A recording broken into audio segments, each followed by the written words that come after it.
Hey Spice Club! Hey, hey, it's time. It's our time to not only cook, but to start thinking ahead to Thanksgiving. Yes, It's here. This is Pam Smith.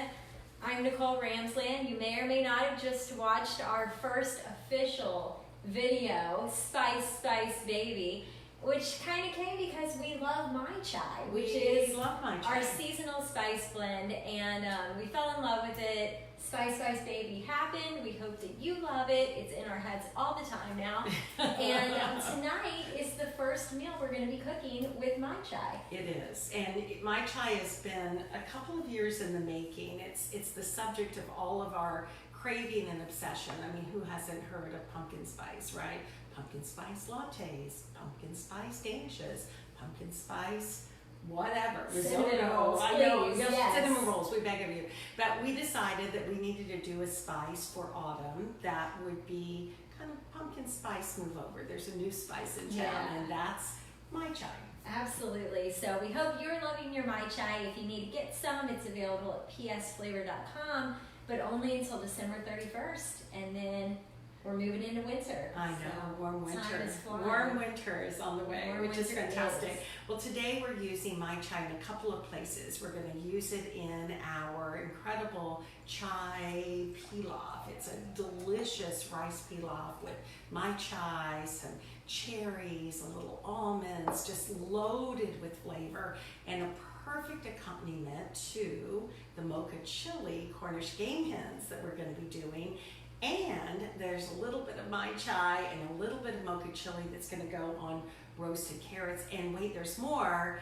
A little Mai Chai in the bonus round, which is our holiday sangria. Which I can't wait for. Well, you can't wait? Would you like the glass now? I do, but before we do, Oh, there's more? I want to tell them, Yes. get your oven on. Important. Yes, really, We can't really celebrate critical. with sangria until we get our oven on. Okay, yeah, that's like first thing. So if you've done nothing else other than just tune in and you're dancing this spice, baby, you may want to just immediately stop, go and turn the oven. Set it at 450. We're going to be doing some high heat roasting, both of the Cornish game hens and of the carrots that are going to go in around the So same do time. they need their pans in there? The only also? pan I have in is the sheet pan that's going to be for your roasted carrots. Perfect. I am going to put the Cornish game hens into the roasting pan, so that's good to go. Okay, so just preheat the pan for the carrots, right. 450, and we can get going. If you have not already pulled out your booklet, let's see, Booklet? right here, your autumn booklet, or printed it out from the files tab of the Cooking Club group, now would be a great time to get your recipe. And hopefully you've already got your grocery list, and you've got your prep sheet, and you've done your prep. But if not, you may just be watching this. I know a lot of people watch before they even do it. They do, So yeah. we're excited that you're here, whatever way you do the Cooking Club with us. And if you're watching as a culinary demonstration, the Food and Wine Festival just ended yesterday. But we feel like this is such a great extension of it because we get to do these culinary demonstrations with you in your home once a month. So technical difficulties, don't let them get in your way. Keep cooking. If our internet goes down, we'll be back up. If your internet goes down, we know you'll be back too. Should we start? I think we should. Oh, so we're gonna have our sangria. Well, we just need something to sip as we go because one of the things we're most excited about doing, we extended it a bit for you tonight, that there's questions you have about the holidays upcoming, how to have a stress-free, either Thanksgiving or any kind of celebration that you're doing through the holidays. There's some basic tips. We'll talk about those, but sangria always helps, right? It does. And we decided to do a recipe that would take sangria up a notch into a holiday feel. So that's this. If you were able to download your recipes or again have your booklet, you've already seen the recipe. It's kind of a sangria with a difference. It's a red wine sangria, so indeed some red wine, but there's winter fruits in it. We have red pears, Bartlett pears, we have pomegranates in it that are just amazing. Just the arils of the pomegranate, which you might know as pomegranate seeds. We have clementines. All of that's been soaking in this beautiful blend with ginger. the ginger together with the pomegranate, the pear, the clementines, a little bit of the, the red wine that's going in, but then there's a little bit of a different amount of something special, and that is Mai Chai. Because Mai Chai, again, takes it up. What makes it different than pumpkin spice is there's a little bit of cloves, a little bit of cardamom, turmeric, even a little black pepper, because black pepper, as you know, activates turmeric for that great anti-inflammatory kind of action. We throw cinnamon sticks in. It's just amazing. Spiced rum, which also kind of plays up some of those flavors that's in Mai Chai. So it's all great. Ready to have just a little bit? I think she's just teasing. I am kind of teasing you. So now, are you gonna?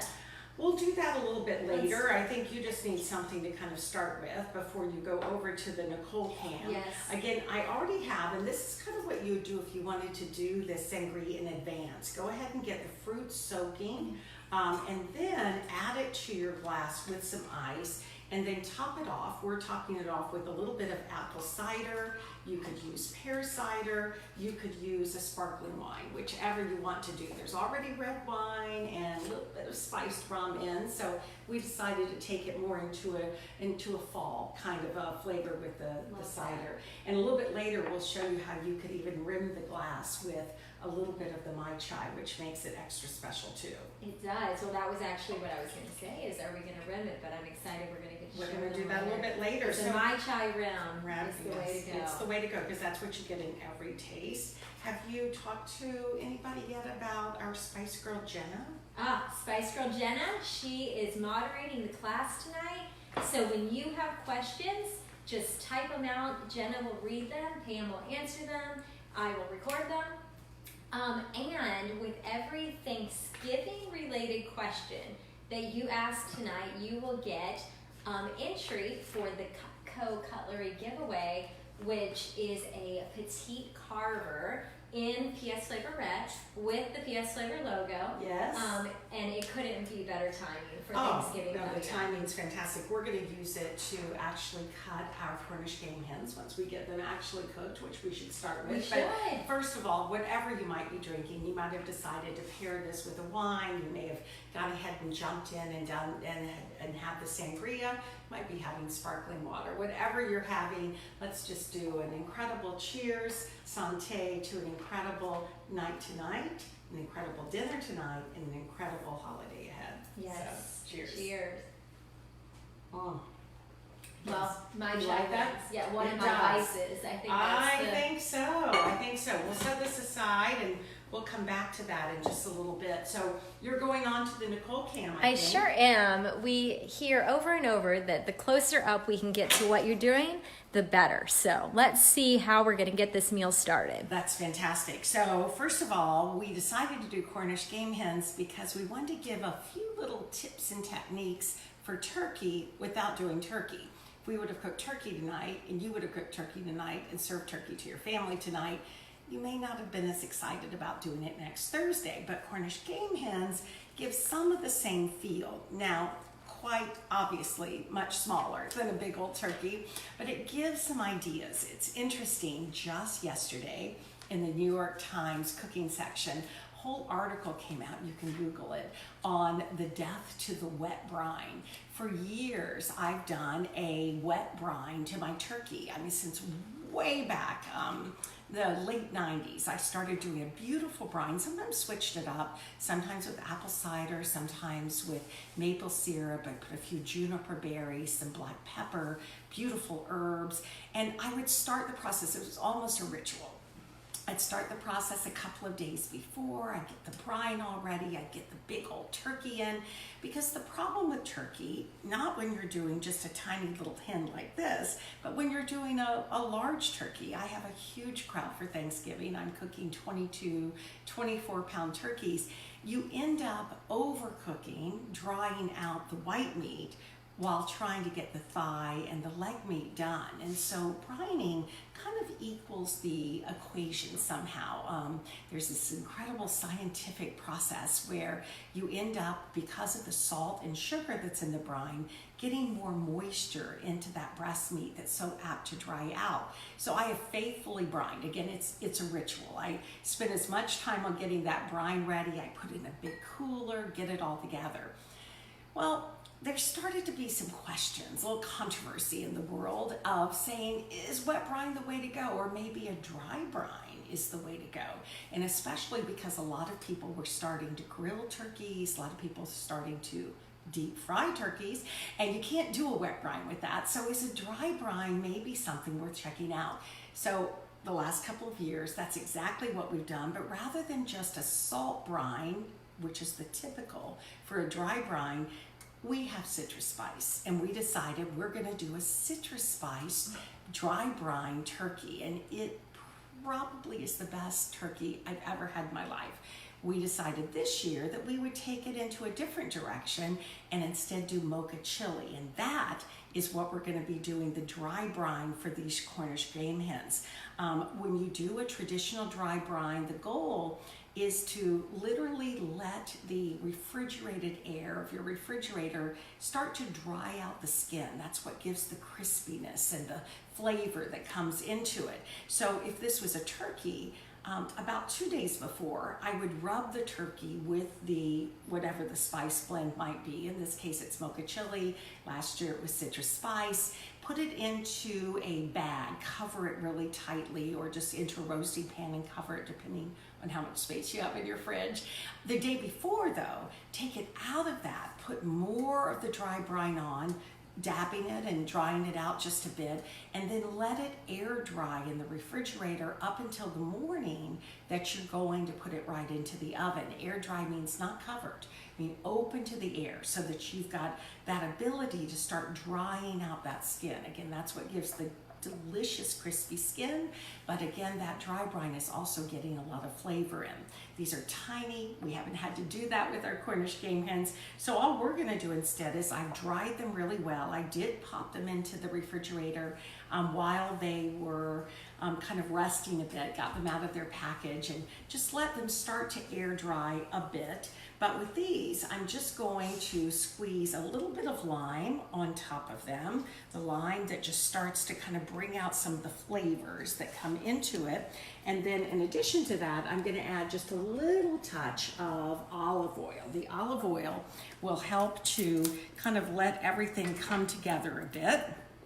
And then the cold cam is coming down onto them.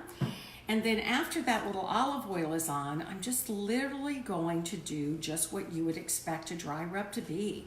I'm going to rub them with the Mocha Chili. Now, some of you were able to find, because we know from some of the notes we got from you, some fresh, not frozen Cornish game hens. Others got them frozen and did what you would do with a turkey. You let it thaw, either in your refrigerator, which is really advised for your turkey. Back in the day, my mom used to thaw her turkey in the bathtub, but we don't do that anymore. Now we put it under cold running water, but the better bet is get it into the refrigerator to let it thaw. Same thing that you would do with these.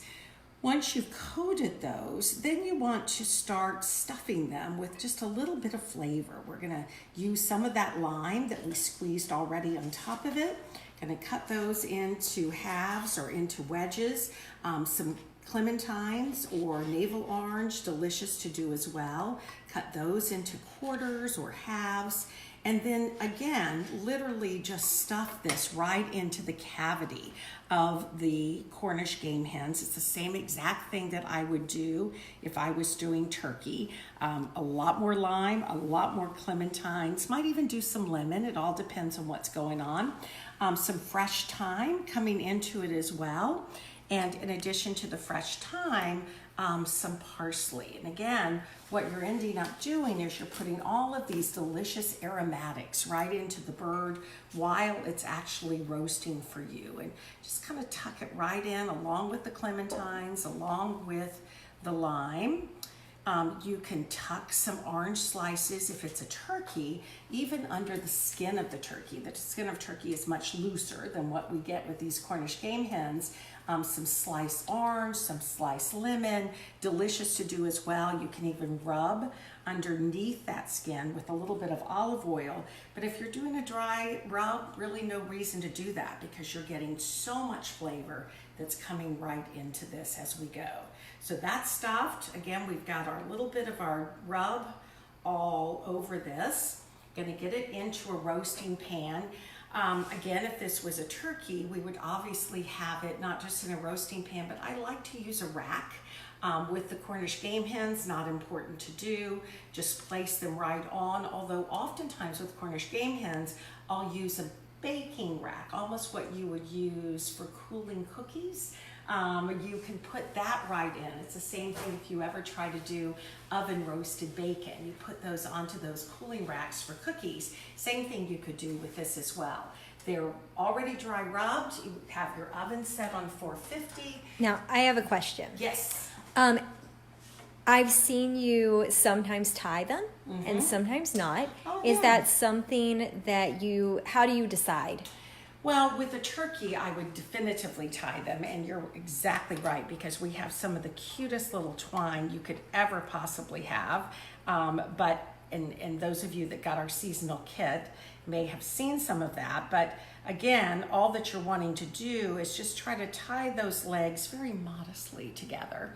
If it's a turkey, it's a lot more important to do because you don't want to kind of expose it in that quite the same way. And this way, you literally just use that twine to pull all of those beautiful herbs, all of the beautiful citrus together, and get it tied and get that right into the oven. So yes, I'm a big believer in twine, so thank you for mentioning that we might want to do just that. And I just saw that we got our very first Thanksgiving question. Yes. But I think that we can go ahead and get this in the oven. And while we're cooking, we can get to some great questions. Awesome. So in that goes. Now, because they're small, again, different than what you would be doing if you were doing a classic turkey, which is obviously much larger and needs to cook, X number of minutes per pound. With Cornish game hens, we're going to be able to let those cook until we're at the right temperature. It could take about 30, 35 minutes, maybe even up to 40. I always try to get them out of the refrigerator just a little bit before, at least a half an hour before, so that they're not ice cold when you're putting them in. It's a little bit better to get them right at room temperature. So while those are cooking, first question. All right, Jenna. Okay, Andrew Matthews would like to know, what are your tips for repurposing your stuffing or your dressing that's left over the next day? Oh my Rather than goodness. just reheating it, is there another dish you might turn it into? Well, Andrew Matthews is thinking, and the answer is absolutely. I actually have a couple of recipes we'll be in a little bit talking about, or maybe you even have some links to that, Nicole, of some delicious recipes. My favorite is a turkey and dressing hash that you do the next day. Once your stuffing is cold, you can actually cut it into cubes, almost like croutons, and then do a little bit of a stir fry the next morning with those cubes of the leftover stuffing together with onions, mushrooms, anything you have. Even use your leftover cranberry sauce to put on top of it. Top it with a fried egg or a poached egg, and you have got an absolutely delicious breakfast. You can also use the leftover turkey, which is something we'll do. We'll be posting the recipe for that too. And I do a huge turkey chili. Even these bones, funny as it is, that's left from something as small as a Cornish game hen or a chicken, but certainly all that's left from the turkey carcass. As soon as we're done with that, and as soon as I'm done carving the turkey, I get it into a Ziploc bag in the fridge. The next morning, I get up and get that into a stock pot, let it cook, turn it into a beautiful broth, strain it, get the bones out, and end up making a really awesome turkey chili. If you don't feel like making the turkey chili, just save that broth. You can freeze it into smaller containers and use it for the winter months that are ahead. So great question, Andrew. We'll have lots of recipes, right, Nicole? That's right. Okay, so we've got the Cornish game hens cooking away. So next up, we want to get our roasted carrots in the oven too, cooking pretty much at the same time that we're going to be cooking those Cornish game hens. You can use your oven for more. I lowered the rack. You might have seen when the Cornish game hens went in, but right underneath it I have that pan that's roasting with the carrots. I'm getting it nice and hot, so as soon as I add the carrots to it, I'm going to get a little bit of that caramelization of the sugars that are going on into it. Jenna, question. Yes, we are intrigued by your hash recipe, and PJ Thomas would like to know what sort of spice blend you would use. Well, Creole Kitchen is my favorite go-to. I use Creole Kitchen, as many of you know, in so many things. I used to say I used it in everything but French toast and banana bread, but I really love Creole, and it's amazing with the hash. The other one that I am apt to use is Smoky Southern, because Smoky Southern has this beautiful smoked paprika. Thinking of a hash, you might think, oh, I wonder if I should put bacon. I wonder if I should put ham in that hash. But if you use Smoky Southern, because of the smoked paprika, you get that sense of that bacon, that sense of the smokiness, but without adding one more touch, and that's the bacon itself. Just the turkey, the stuffing, even the gravy can go right into it. So again, recipe coming, PJ. Okay. Thank you, PJ, for that great question. And we have 2 more questions, but I would love for us to get rolling with the carrots and the pilaf. Great. And then we will circle right back to some other amazing questions that have come in. Okay, fantastic. So carrots. First of all, if you've never seen, this is a carrot. Now, I know that sounds crazy. It's like saying, to a basketball team, this is a basketball. But we're so used to seeing carrots in little cellophane packages, little baby carrots. It's just been a long time since we've seen the Bugs Bunny type carrot, but yet this is what carrots are meant to be. And I always try to get carrots that are whole. I'm not a fan of those baby carrots. They've been shaved. They're not grown as baby carrots. They're shaved off from the internal part of the carrot. They're fine, just, very manufactured, and I know kids love them, and that's all good stuff. But when you can graduate into a real carrot, all the better. In this case, you could use just the whole carrot. I mean, with all of its little ugly parts and everything going to it, you don't even need to pare it or take that peeling off, because if you just scrub it well, literally under cool running water, use your little scrub brush, it's absolutely fine to do. Or if you decide that you would like to use your vegetable peeler and peel that little bit off, it has a little bit of a bitter edge. So understandable if you want to get it off. Not necessary to do, certainly, the more you keep in its whole form, the more nutrients that are there. Either way you decide to do it. If you want to leave the greenery on, you can do some really cool things, and we might do that with a few. You can actually do a little curly-Q with it and roast it just like that. You're not going to eat it in that way. It's going to get all crunchy and a little crusty, but it's beautiful to then use as a way to serve. Could actually even plate a little bit of your pilaf or even your Cornish game hen, or if you're doing something like a pork chop, you could even put that into it as well. Or if you want to trim that off, just use your trusty little shears, again, in love with my Cutco shears, and usually leave about 3 inches on. I still like to show that this is a carrot. Now, what can you do with the carrot leaves that are left? Big move in professional kitchens right now is a no-waste kitchen. So these can be used to make a stock. I had a chef at Food and Wine this year that made a carrot hummus and used the carrot leaves to make a pesto. So serve the carrot hummus and then again carrot hummus with some white beans, and then use this to make a pesto. So a lot of things that you can use. Again, it's always thinking through how to take it to that next step and how not to just throw something away because we've not been used to using it. Once you get your carrots ready, whichever you're doing, the goal is just to toss them with just a little bit of olive oil. And in this particular recipe, we worked with it a bit. We wanted to do Mai Chai because it's so delicious, and all of those seasonings with the carrots are just absolutely incredible. But we also wanted to use a little bit of our Mocha Chili because that combination just brought this incredible deliciousness to the flavor, and somehow became a little bit of a marriage between the Mocha Chili that's on the Cornish game hens and the Mai Chai that is in the rice pilaf. A simple little toss of that with the oil and with the spice, and then your goal is just to get them right into the oven. Again, your pan's already roasting. Not roasting, but the Cornish game hens are roasting. Your pan is already hot. And all that you're gonna do is use a little bit of the sizzle factor and toss those right onto the pan. And the Nicole Cam always hears that little bit of a little extra touch.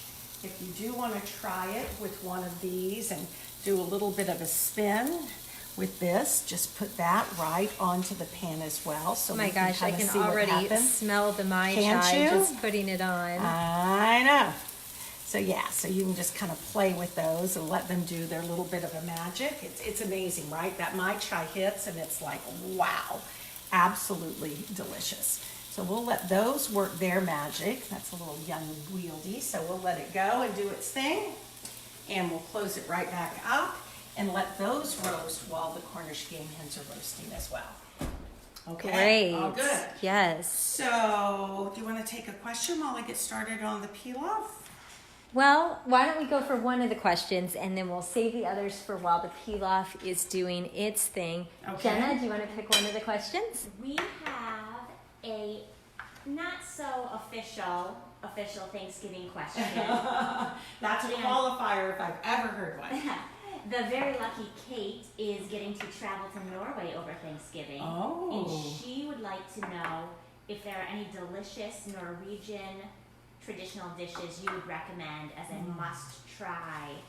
She's heard she might be trying some whale.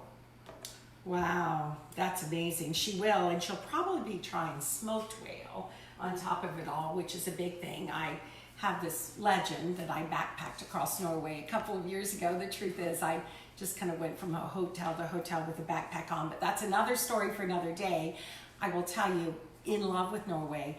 They don't celebrate Thanksgiving though, so you're certainly not going to be having a Thanksgiving meal, but how about doing a traditional Norwegian meal, which is always all about seafood. They do this beautiful toast. It's a rye toast, heavily seeded, and they do open-faced sandwiches. If you've ever been to the Norway Pavilion at Disney, you'll find those there, but this incredible toast that then they top with shrimps, tiny shrimp that they call shrimps, and a variety of different kinds of sliced radishes and seasonings and flavors. You can even do it as a breakfast and top it with a poached egg or a soft-boiled egg. You're gonna love the food in Norway. Seafood, seafood, seafood, and yes, smoked whale. I had 3 times and really quite delicious. What I just heard there is that we all can pretend we're in Norway even if we're not traveling or backpacking with Kate, and do what you just said, because that sounds amazing. Well, Kate is going to clearly be posting her pictures. At least we're counting that. That's right. We need to see Mai Chai happen in Norway. Yes, exactly. So we're all set to go on our pilaf. I have my pan on, ready to go. Again, the only goal with it is to try to use a pan that is going to give you just a lot of coverage, because this is a pilaf. Now, what makes a pilaf rather than just cooking rice is in traditional rice cookery, you get your broth into the pan, you let it come to a boil, and then you add your rice. But a pilaf is a little more similar to how you would begin risotto. You get your pan hot and heating, And once you get that going, your goal is then to get your oil into it. You let your pan get hot first.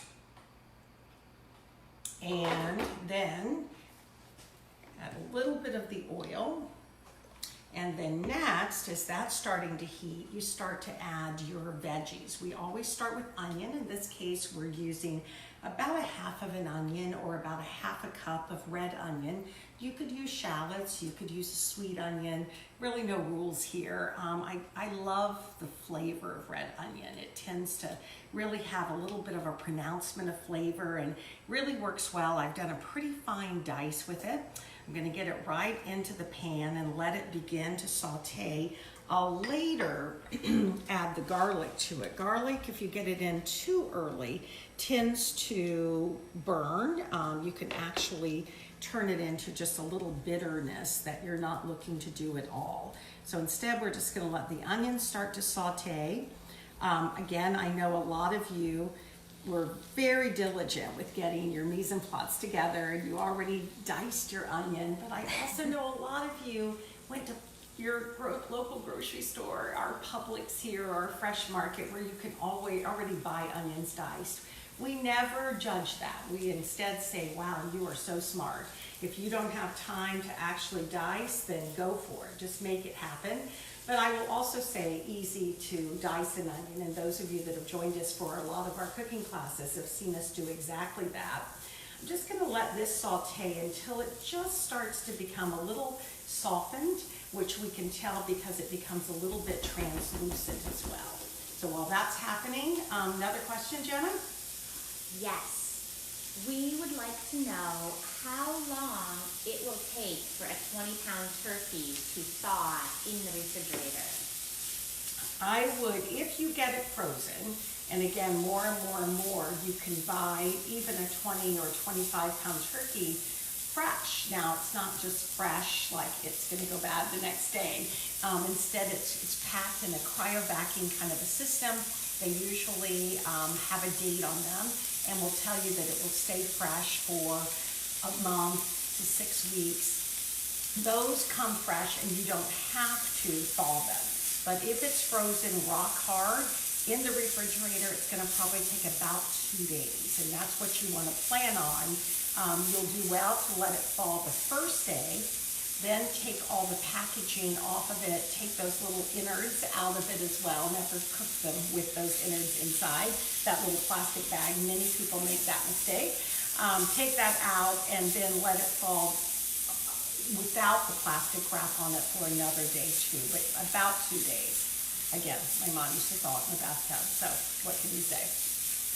So that is cooking away, as you can see, Nicole, with the Nicole cam. I'm gonna turn the heat down just a little bit, and I'm gonna add the garlic. Again, just in about the last 30 minutes or so of cooking, 30 seconds or so of cooking is when I wanna get the garlic in, because I wanna begin to caramelize it, but as I mentioned before, not burn it. And once that is starting to work its magic, I'm then going to add my Mai Chai, and that's what makes this so incredible. I call this a fragrant rice pilaf because the spices that are in here with the cardamom and the cloves and the cinnamon, I know you're getting a full measure of that, Nicole, as you're Oh my kind of right goodness. into it. Just amazing. We determined when we were doing this, because Mai Chai has no salt in it, we determined that we really wanted to add just a little bit of kosher salt or sea salt to this, something that we don't usually do because generally the spice blends already have enough of that, but just a little half teaspoon of, again, a kosher salt or a sea salt, we felt really made a difference with this particular dish. Oh my goodness, all the smells just hit me. Yeah. They're amazing. Amazing. So while that is kind of sauteing, the essential oils are coming out, this is when we're gonna go into full pilaf mode. We're gonna add the rice. This is a brown and wild rice blend. You can do one with red rice or black rice, and you could certainly use white rice. No problem with that as either. Of course, I always go for brown rice. Really love the nutritive content that's there. I love the fact that it has all of the fiber, all of the nutrients still in play. I'm just tossing this to let that oil and the spices coat the grains. Now, if this was risotto, as many of you have seen, I would then add some white wine, and then I would start adding my warm broth just a little at a time, continuing to saute, continuing to let all the starches release and come into it. But this is not a risotto, this is a pilaf. So what I'm gonna do instead is add the cherries. I'm gonna add a little bit of orange zest to this because I'm wanting to get a little bit of added, not citrus acid, but just those citrus high notes that come from that orange zest. You're starting to get those aromas, I know, too, as well. Nicole, just about a teaspoon of that added to the dish. And gonna let that kind of come into play. And then adding about 4 cups, it's a quart, of chicken stock. I use a low sodium chicken stock. Fine for you to make it, fine for you to buy it. Whichever works with your lifestyle and what your preferences are. I will tell you, anytime I'm cooking a whole chicken, even if I buy a rotisserie chicken, I always save the bones from that rotisserie chicken or that whole roasted chicken, put them into a Ziploc bag in the refrigerator or the freezer, and when I have enough, pop them into a pot with just some water and some garlic. If you have an Instant Pot, you can make chicken stock magic happen because it just all comes together and comes together quite quickly, which is one of the Thanksgiving preparation tips I'm going to suggest you do even this week. Thanksgiving is still, 9 days away.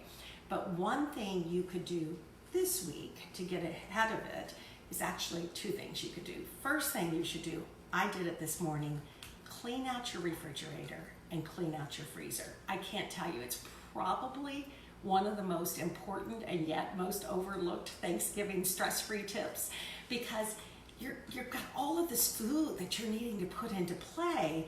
You need to have space for it. So get in there, throw out things you haven't used since last Thanksgiving, throw out things that you have no idea how they even found their way into your refrigerator, throw out things that you know you're not going to use. Get the space in play, because you really want to have that ability to have the space to make a turkey stock, which is tip number 2. You can this very week go to the store, buy your turkey, maybe it's frozen, prepare when you're going to actually get it into thaw it, or go ahead and buy your fresh turkey. It's not a bad idea to even order one. And always get questions about a heritage turkey or one that is not a large commercially farmed turkey. And again, you'll find the flavor is a little more heightened, the moisture is there. It's a little different shape and size, but just really a beautiful turkey to use. But have that ready to cook next week. But this week, buy some turkey legs, turkey wings. They're cheap. They're like $1.20 a pound. Buy those, roast them off in the oven. You could even have popped them in just when you were roasting. The oven's already hot with your Cornish game hens. Roast them off and get some of that caramelization of flavor and start making your turkey stock this very week. You can get it into the refrigerator overnight. Any fat that is in it will rise to the top. You can skim that off. But then next week, when it comes time for you to make your dressing or your stuffing, whichever you call it, make your turkey gravy, you already have it in play. It'll keep into your refrigerator for about 3 to 4 days. If you're doing it a week ahead, go ahead and get it into the freezer, and then you can just thaw it in the refrigerator right along with your turkey. Again, not in the bathtub. So, all good stuff. Jenna, you had a question. Yes, we have quite a few questions Oh, coming up. nice. First of all, Drew would like to know the internal temperature of his turkey before he takes it out of the oven. I believe you've said it's 160. Right. Yes, because you want, and that's at the thickest part of the turkey. So the thickest part of the turkey is right at the thigh, and that's where you want to use your thermometer. And maybe that's tip 3. If you don't have a thermometer, and I always suggest a digital thermometer, it's just so critical to every bit of cooking. Cooking turkey, cooking Cornish game hens, cooking steaks on the grill. Rather than cutting into the steak and seeing if it's done, your temperature can really be your guide. And the digital works out really beautifully because it gives you that opportunity to not have to try to read and say, I think that's 150, but it's all steamy. The digital makes it just a little bit easier. Very inexpensive, but yet so great and such a handy tool to have. And yes, you're right, Jenna, 160 at that thickest part of the bird. You're gonna pull it out and let it rest. And depending on the size, someone asked about a 25-pound bird, you're gonna wanna let that rest for at least 40 minutes. There'll be carryover cooking. And in that carryover cooking, it goes up to about 170, and that's pretty much a perfect thing. 170 is when you're having it cooked all the way through. I tend to like steaks rare, I tend to like lamb rare, I like duck rare, but turkey, yeah, we don't like it rare. We like to get it all the way cooked through. So speaking of cooking through, the aromas of this are just phenomenal. It's starting to come back to a boil, and as soon as it gets to that simmer, we're going to take it away from the Nicole cam. I'm going to turn it down to a lower heat, cover it, and just let it work its magic. All of those flavors of the Mai Chai and the cherries are all going to come together. We have everything added in now except for the almonds. We'll talk about those when they come, but just going to let that all come together. Let the broth cook into the rice and really works out quite beautifully. Meanwhile, let's just take a little peek at what's going on against all rules, but because Nicole's got her cam there, always nice to see. Cooking away and quite beautiful as it goes. Okay, so we have this ready. Let's talk about the almonds we're going to use. The recipe called for slivered almonds to go into the rice pilaf. You might have gotten sliced almonds, and they're fine to use. You might have gotten slivered almonds. If you do the slivered almonds, you get a little more of a bite to them. I like the textures that they add to it together with the wild rice. But because we're going to be adding that at the end of the cooking process, I usually like to toast these first. Get them into just a dry pan on top of the stove. Let that heat come up, not a high heat, kind of a medium heat, and let them toast just a little bit. You'll start getting some of their fragrance and aroma. That toasting of the almonds will just give a little bit of a flavor. Again, not necessary if you're doing those that are already roasted and already sliced. So we'll add those as we get to it. What's up? Another question? Oh, lots. Lots. Okay. Chill is going to be grilling a variety of vegetables, and he wants to know what's your favorite spice blend to accompany your turkey? To accompany the turkey or to cook the turkey with? To accompany the turkey, like on the vegetables he's So grilling. on the vegetables. So, grilling vegetables. Well, so could I answer both? So I am crazy about either grilling or frying a turkey, which many people do with our smoky southern. Again, that smoky southern, it has smoked paprika, garlic, onion, but granulated garlic and actual onion bits, and so much flavor, a little bit of lemon, a little bit of salt just for the balance of it, but that smokiness is just really awesome. For the grilled vegetables to accompany it, I go right back to the Creole seasoning. The Creole is delicious, although depending on what you're doing, if you're grilling sweet potatoes, either citrus spice or chili lime. I'm in love with chili and lime on sweet potatoes. As a matter of fact, we're going to be doing a recipe for our Thanksgiving that is a sweet potato hash that's using chili lime with that. We're going to roast the sweet potatoes rather than grill them, but roasting them with the chili lime seasoning, chili with a little bit of cinnamon, again that smoked paprika, beautiful lime, awesome on sweet potatoes. So again, grilling the sweet potatoes would be a really awesome thing. Asparagus, green beans, you might think about citrus spice with those, but Creole and smoky southern you can't lose on. One of my favorites that you do is the smoky southern on the Brussels sprouts. Mm-hmm. It's a great combination. And I will share that recipe that you were just talking about for the sweet potato hash in the group so that people can see how to make it. Well, again, I think a lot of people have been asking me what we are having for Thanksgiving, and we had an opportunity, and you may have talked about this, Nicole, in some of the posts, but we had an opportunity to go up to Cutco in Olean, New York, and work with them to do the Cutco Thanksgiving catalog. And we cooked an entire Thanksgiving meal and basically cooked the meal that we're going to be cooking this very Thanksgiving. So including this wonderful Mai Chai Spiced Sangria, which is always great to do right at the beginning, all the way through to those Brussels sprouts you were talking about, Nicole, that are just delicious. Rather than needing to use a bacon, again, the Smoky Southern gives just exactly that. The citrus spice rubbed turkey, beautiful apple, in whole grain bread stuffing that's just loaded with all kinds of flavor.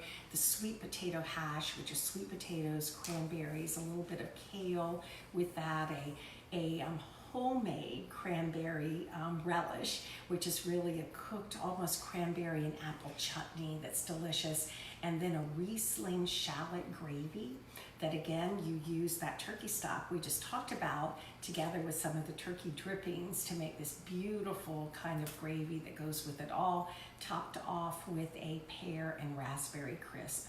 Who's hungry? Oh my goodness, Yes. I am, plus Yes. smelling all the Mai Chai in the kitchen. And I will share and post the link. Cutco took all of those recipes and made them into a printer-friendly PDF that people can post or can print for their Thanksgiving.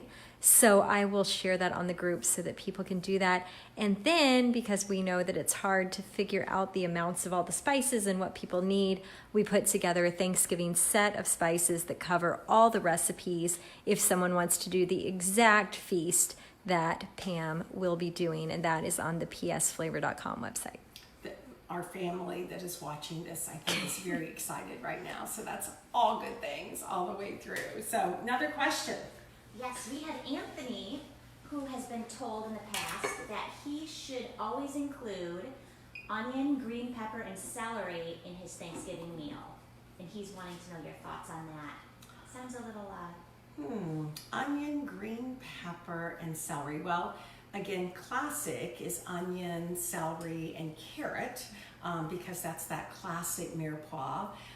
If you're a little bit more New Orleans style, maybe you would add that little Creole touch with peppers instead of the carrots, and generally a little garlic thrown in for fun. So I think that, Anthony, that would be whatever you do, kind of a wonderful flavor that would cover it all. I don't use green peppers a lot. I tend to like red peppers more. Red peppers, yellow peppers, orange peppers. The green peppers are a little bit too just raw and earthy to me. People that tend to have a little bit of indigestion from green peppers don't have that with the riper red pepper. Again, a red pepper ripe started as a green pepper unripe. So if you're going to do that, you might be a little bit kind to your friends and family and do a red pepper instead. Awesome. Thank you for that. Okay. Yes, Jenna. Okay, a couple more turkey questions. Yes. One, is there any way to get around using the twine? Is that really necessary? You know, it's not. If you buy, now for the Cornish game hens, of course not, because you could see I even forgot to do it, because it just doesn't cry for it.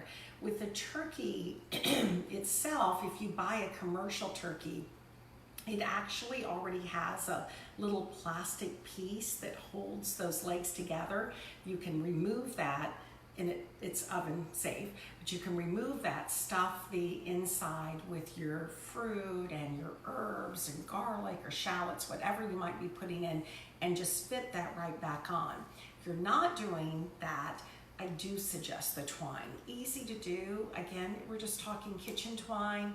Cut it, do a cute little tie. It doesn't have to be red and white striped, but a basic kitchen twine really does make a difference for just holding all of that inside goodness together. So I think I'm either going to need to make some sangria or take a little sip of it, which is exactly what I'm doing. I don't know how many of you actually made the sangria. It was kind of a bonus recipe. And it's also in the printout, the Cutco Yes. printout, so they can get that in there too. So the Thanksgiving sangria, a delicious blend that you can get ahead of. You can, the day before, do a little bit of a warming of ginger, and a lot of ginger. Ginger that you've just bought as a bulb and used a spoon to just peel that little bit of a peeling off. I've got that going. And then slice that, get it into a pot with your red wine, and allow that to cook with the ginger and Mai Chai together with some cinnamon sticks. That flavor is just unbelievable. Let it cool, strain it, but save those cinnamon sticks because you want to be able to use those in the sangria itself.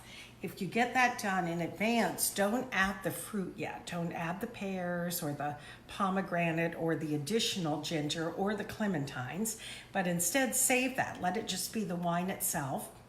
The next day when you get ready to serve it, put it all together with that blend, the red wine, the rum, all of that you let kind of infuse with the flavor.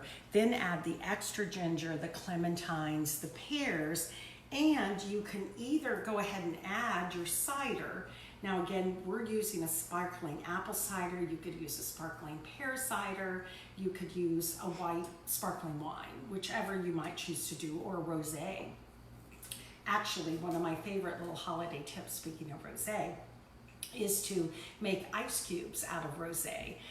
You can go ahead and make ice cubes, freeze them. You can even do a beautiful little sculpture in a bundt pan, but freeze the rosé so if that becomes your ice, as it's thawing, you're not watering it down. Otherwise, serve the ice to the side, get the ice into a glass, or put the ice into the sangria, but you are going to get some watering down. We're in love with this because we love the idea of being able to rim the glasses with that Mai Chai, which, Nicole, I think you were a little sad that we didn't do yours, right? I know, I wasn't quite sure how I felt about that. But I know. So all that you want to do with that is either take honey or a lime or a clementine, put that into one glass and just one plate, literally squeeze that, and then use that to just add a little bit of moisture to the top of your glass. You immediately got hearts and likes as soon as you started rimming some Mai Chai.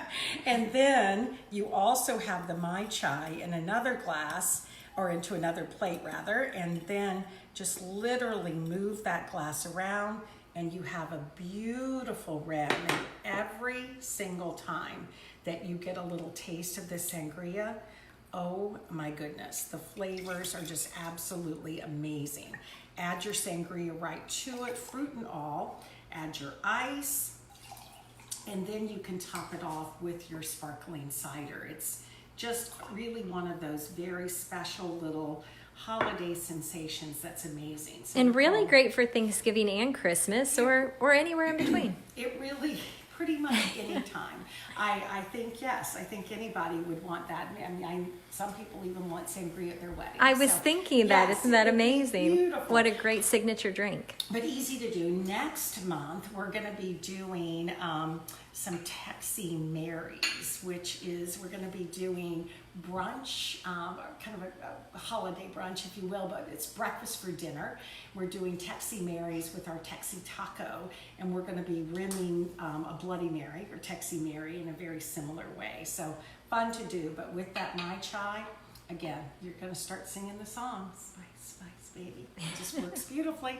Let's see how our pilaf is doing. It is cooking away. Going to raise that heat just a little bit and get it cooking a little bit faster than it is. How's our questions, Jenna? Well, in that pilaf, you used a low sodium chicken stock, and we are wondering, what is your brand of choice? Is there one that you recommend that's lower in sodium than others? Well, so most all of them, great question. Almost all of the chicken stocks that you can now buy, again, there was a day you couldn't buy a chicken stock that you would want to use, but now they are plentiful.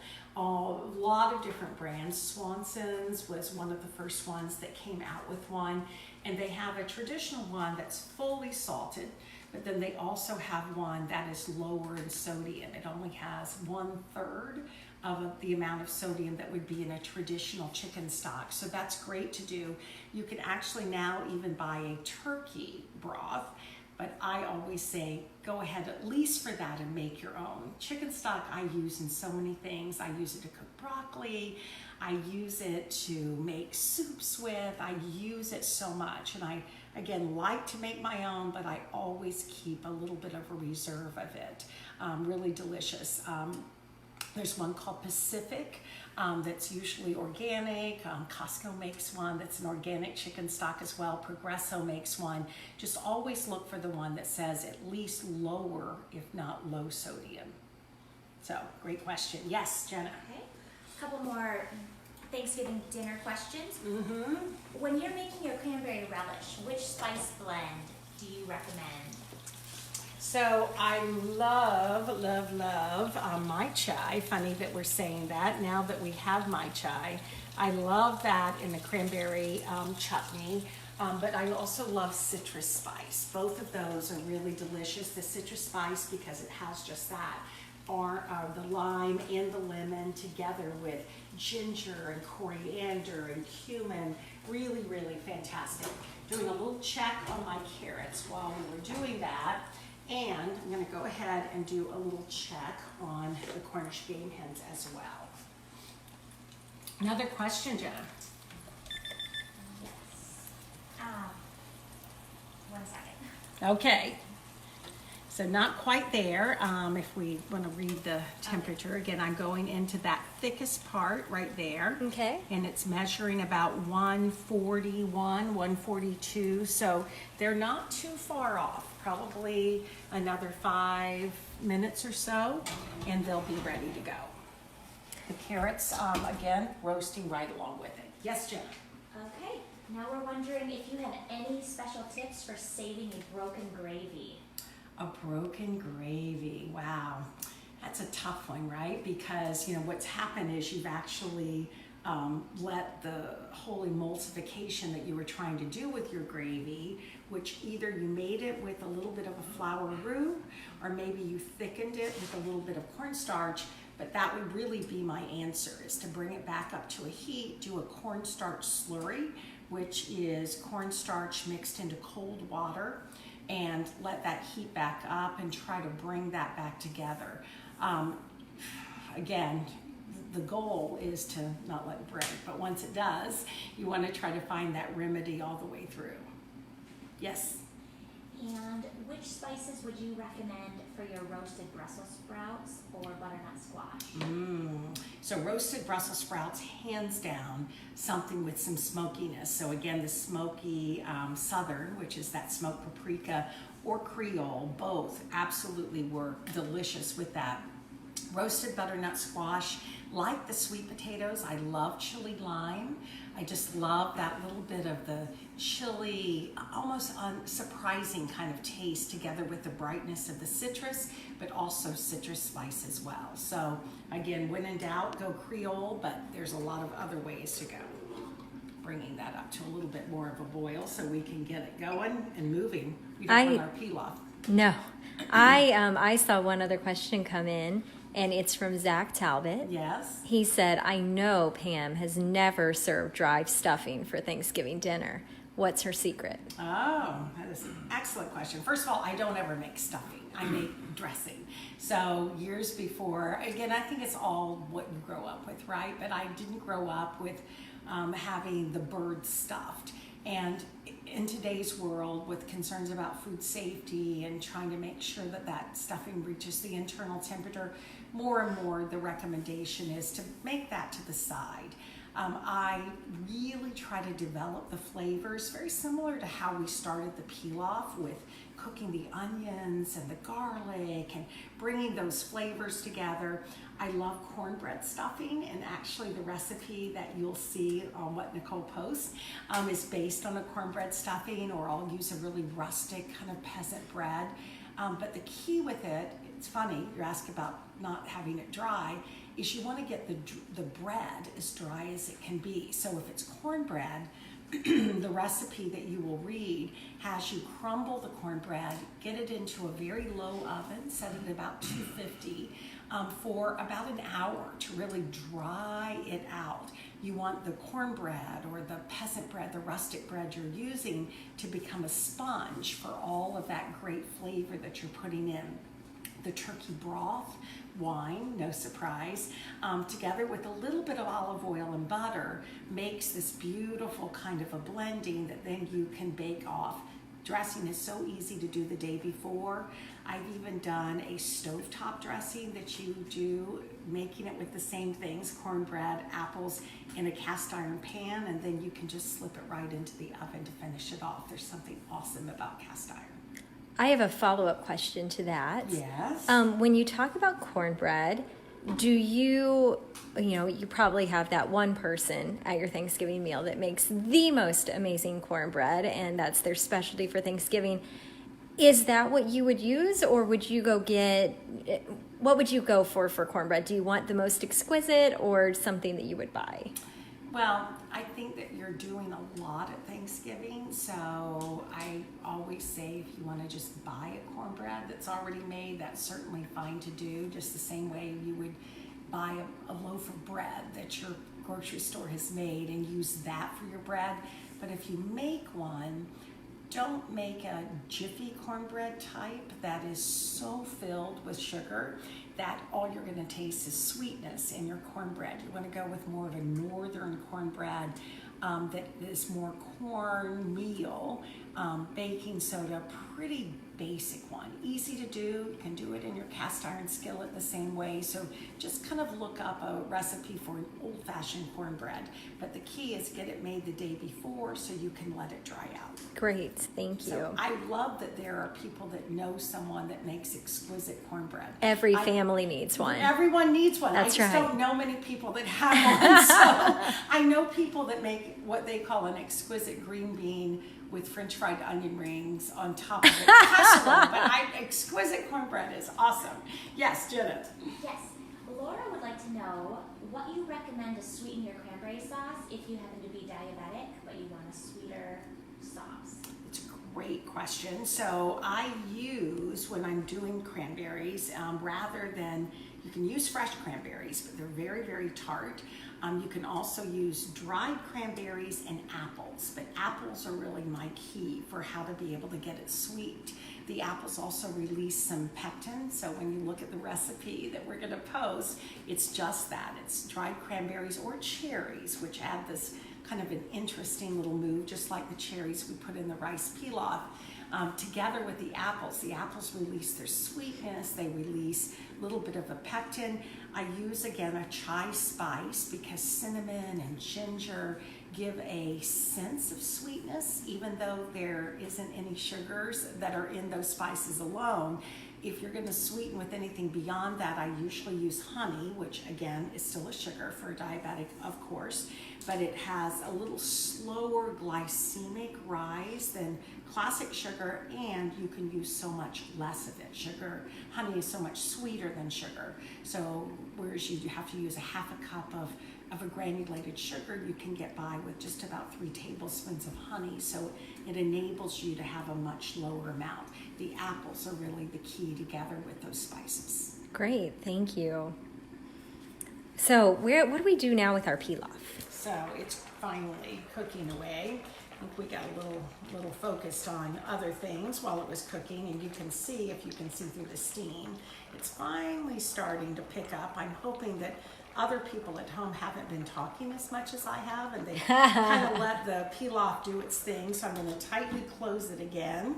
At a certain point, we'll decide that we're actually going to maybe do something with it. But right now, because I think it's been about 5 minutes, I need to check on those Cornish game hens yet again. While you're doing that, you're getting many, many thank yous for all of the great answers to these questions. I think that we get to the point on Thanksgiving Day where you just wonder, am I doing it right? Is there a better way to do it? And how great to have these answers beforehand. Yeah, love that.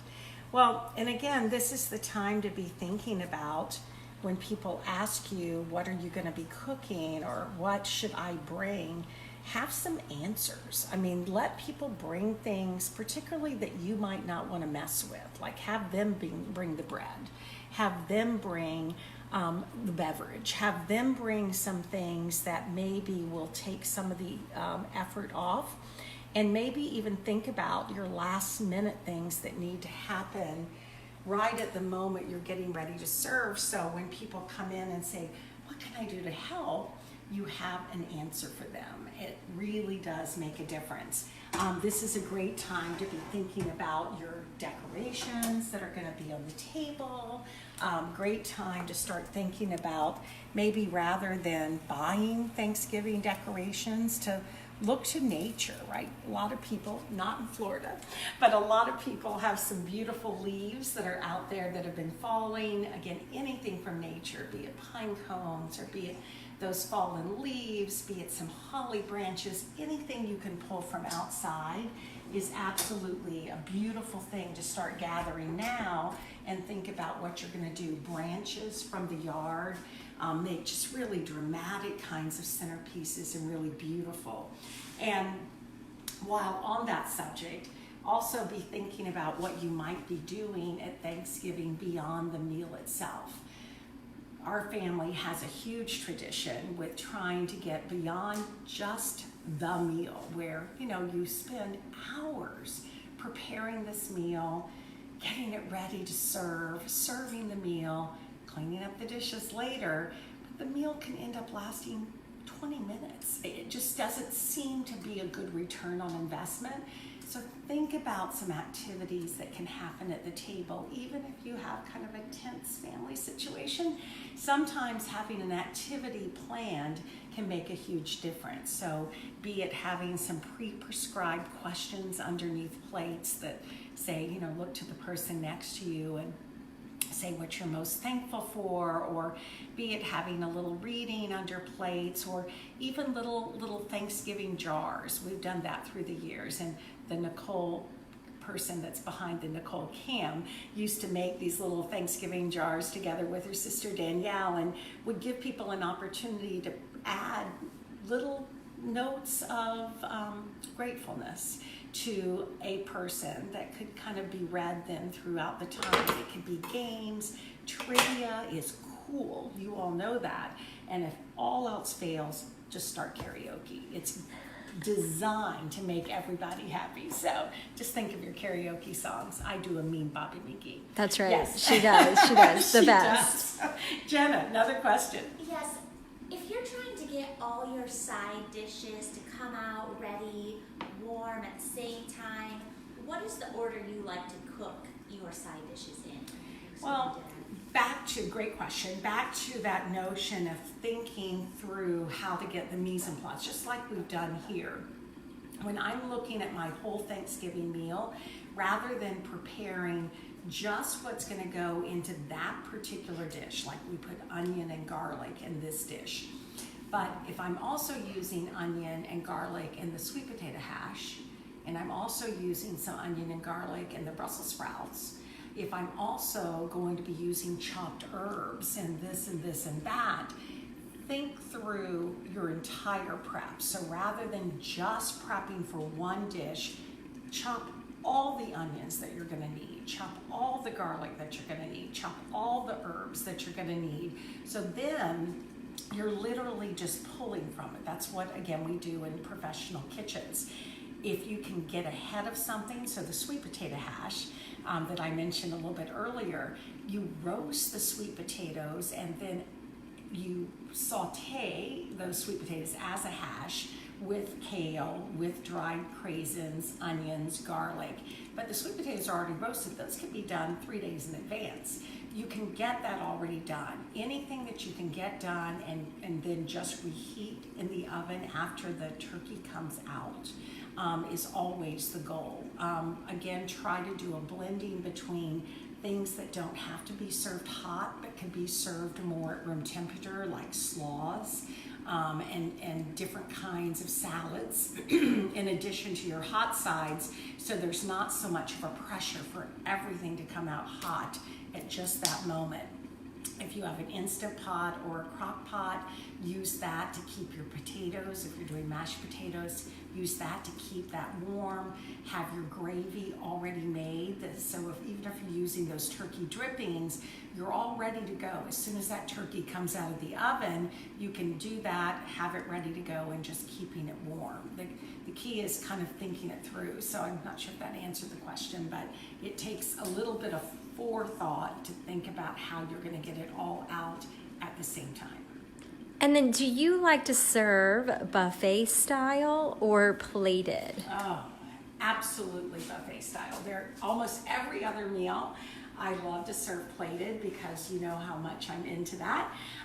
But for Thanksgiving or anything that's a large crowd, and knowing that people want to keep going back for more, always amazing to be able to do in that buffet style. So even, I think you're going to post this as well, even how you carve the turkey. You're carving the turkey in a way that you can put it on a big platter so that you can serve it in that buffet style way. Again, if it's a meal for just 2 or 3 or 4 people, maybe I would do plating, but once I get above 8, I always do buffet. And again, we usually serve much larger numbers than that. Yes, Jenna?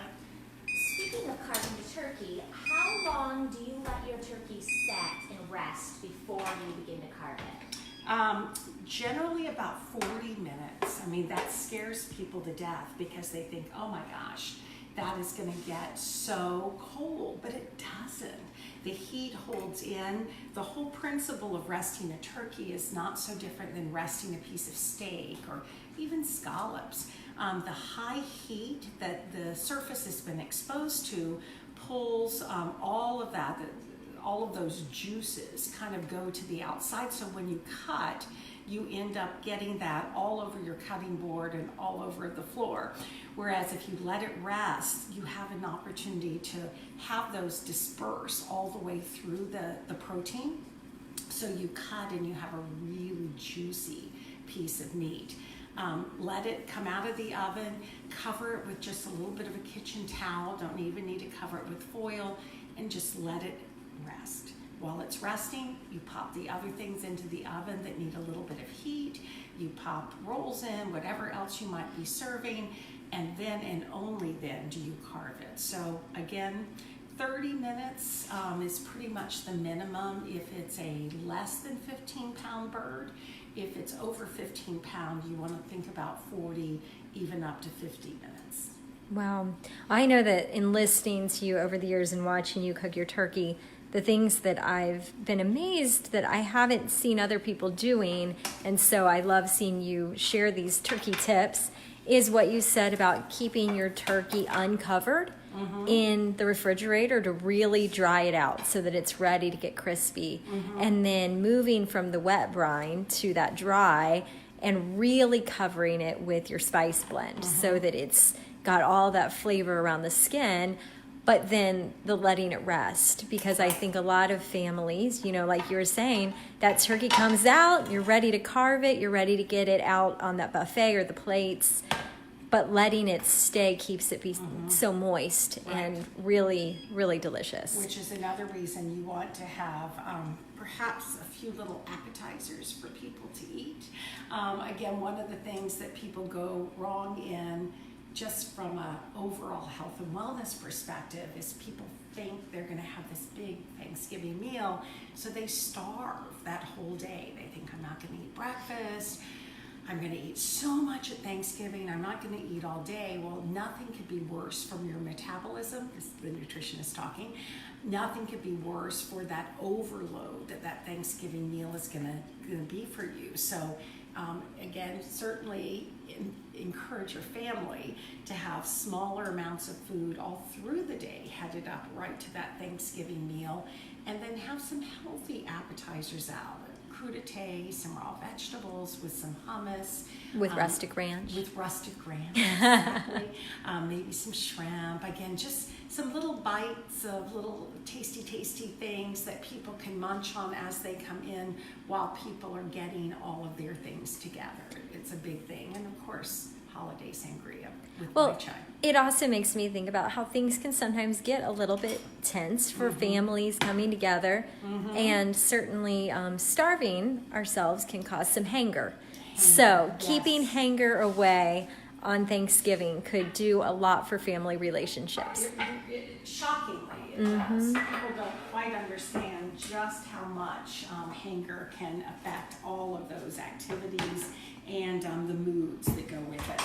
So I'm working on trying to get our little Cornish game hens. Again, we've given them a little bit of time to rest as they've come out.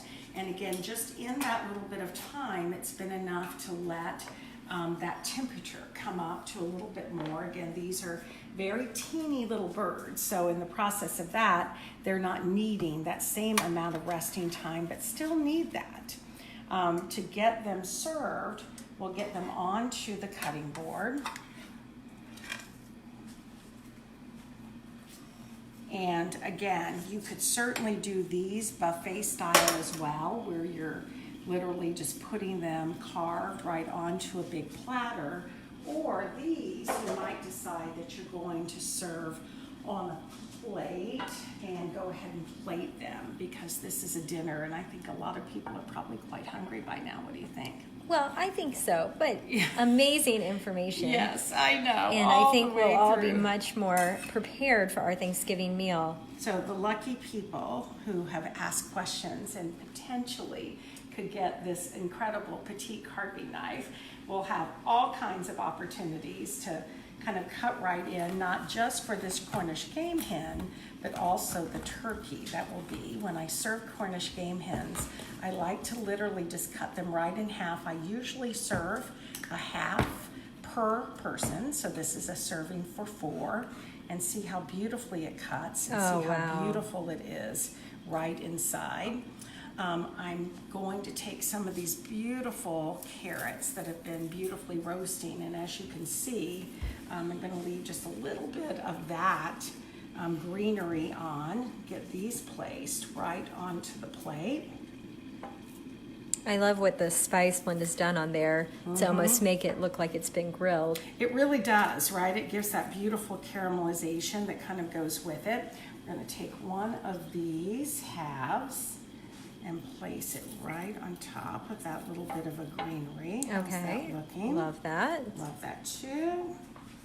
And see how, oh, look at that. Our rice pilaf has decided it's actually going to start cooking for us just a little bit. How sweet of it. How sweet of it to do. Take my little paper towel and kind of clean our little crispiness up on our plate. I just have to say that when I'm on the Nicole Cam, it's amazing because I see all the little circle faces of the people that are watching, and we have some of the most amazing people watching this class tonight. So we hope that you all are gearing up for a great Thanksgiving, but more than anything, we want you to know that we are thankful for you, and we're so glad to have you part of this with us. I love that. And we're also thankful that the rice pilaf decided to cook. Exactly. I've added the almonds to it as well. It's still taking up some of that liquid, but it's about time to at least give it a little taste. I mentioned that you may want to add some extra seasoning, and the Creole is what I suggest. Okay. It's good. Is it just right? It's perfect. I'm wonderful. Just a little touch of Creole seasoning, or you could add a little more kosher salt, as your choice would be. Perfect. I always love when I get to watch Pam, i.e. my mom, taste her food, because it is always the best. Best I've ever tasted. Best she's ever had, and it always is, so I know that it's true. So Then we're just going to add a little bit of our pilaf. I know, so nice, right? Meanwhile, that's still cooking away, and I'm quite happy it is. And there is something so special about having those carrots with the ends still on. I think so. Again, it looks like a carrot, right? It's what I said. It is a carrot. Bringing Bugs Bunny back into cooking. Bugs Bunny back. I'm going to use my clementines just to add a little bit of added freshness and color to it, which is great since we've used them so much within it all. Yeah. A little bit of some fresh parsley that we've also used, or maybe some of the fresh thyme. You could do a few little leaves of that. Just adding that right into play. Beautiful. And we've got our meal. What do you think? Oh, I think it's amazing. I'm going to set this down and come join you with my Okay. Mai Chai Sangria. Of Yes. You're just wanting to get back to that. Somehow the camera took priority. Yes, funny how that happens. Any other questions, Jenna? No, I think we have gotten to everyone. I think people are already eating their meal now. They're hungry. So, Time to do. Perfect. Do you have your... I do. Oh my gosh. You've even got the rim one now. I know, I'm very lucky. I know Mom, you what are. an amazing night. Thank you. Thank you for being with Thank us. you all. We'll be back in December 11th, to make our Christmas brunch for dinner and prepare that and have lots more Mai Chai for our apple puff pancake. It's so good. It's so good. So good. A little bit of Mocha Chili chicken sausages and those Texas Marys we talked about. Really good. Whatever you do in this next couple of weeks ahead, and as we come spin fully into the holidays, may it not only be a blessing at each and every moment, but may it be equally delicious. Yes, all full good of things. flavor. Yes. Thank you for being with us. Thank you so much. Cheers and bon appetit.